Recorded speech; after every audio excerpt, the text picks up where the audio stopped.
Le sujet de notre deep dive aujourd'hui, la prime de Noël 2026. Une aide très attendue chaque année, mais qui, selon le rapport qu'on a sous les yeux, est au cœur d'une transformation assez radicale. Absolument. On se base sur une analyse fine d'un projet de loi de finances qui s'annonce mouvementé. Et notre mission, c'est de décortiquer tout ça. C'est ça.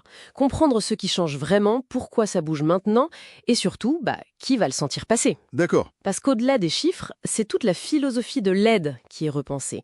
On glisse d'un soutien, on va dire, général contre la précarité. À quelque chose de beaucoup plus ciblé. Exactement, une aide ciblée sur les familles. Alors, déballons ça. Le grand virage, si je comprends bien, c'est que le gouvernement propose de réserver la prime uniquement aux foyers avec au moins un enfant à charge. C'est ça. Ce n'est pas un petit ajustement, là. Non, c'est un changement de paradigme complet. Et ce qui est fascinant, c'est de regarder le contexte budgétaire pour comprendre le pourquoi. Ah oui, les contraintes. Voilà, la France doit réduire son déficit public.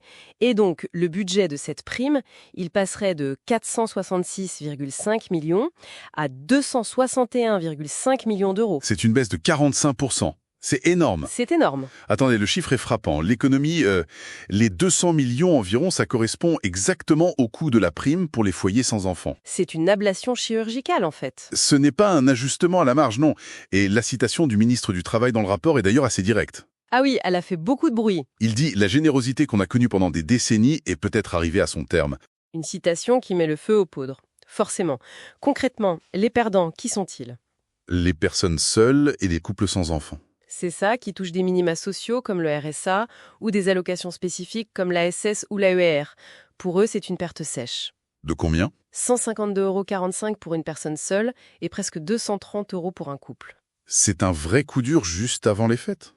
Et politiquement, j'imagine que ça ne passe pas comme une lettre à la poste. Ah non, le débat parlementaire est intense, c'est le moins qu'on puisse dire. L'opposition dénonce une mesure injuste. Forcément. En réponse, le gouvernement a ouvert la porte à une suspension de cette suppression. Mais il y a une condition. Laquelle ? Une condition très stricte, que les parlementaires trouvent eux-mêmes une recette pour compenser.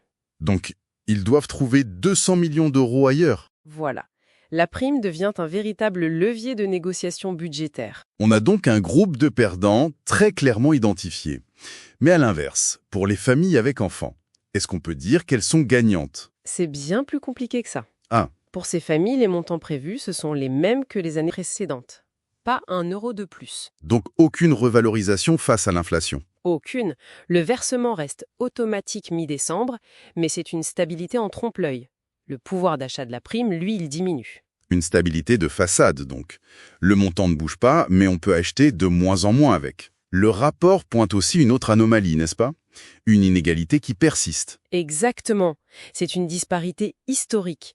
Un bénéficiaire de l'ASS, avec des enfants, recevra un montant forfaitaire de 152,45 €. C'est tout ? C'est tout. Alors qu'un bénéficiaire du RSA dans la même situation familiale, lui, il recevra un montant bien plus élevé, qui augmente avec le nombre d'enfants. Et la réforme ne touche pas à ça. Absolument pas. Elle ne corrige pas cette différence de traitement. Donc si on résume, le vrai changement, ce n'est pas juste un tour de vis budgétaire. Non, c'est plus profond. C'est une redéfinition de ce qu'est la solidarité à Noël. Elle ne s'adresserait plus à la précarité en général, mais uniquement à la précarité familiale. Le vote final de la loi de finances fin 2025 sera décisif. Tout à fait. Et le rapport nous laisse avec une pensée pour l'avenir. Le fait que le montant de la prime ne soit pas indexé sur l'inflation. Oui, on en parlait. Que se passe-t-il lorsqu'une aide, même si elle est symbolique, devient si faible qu'elle perd son impact et son sens, y compris pour ceux qui la reçoivent encore ?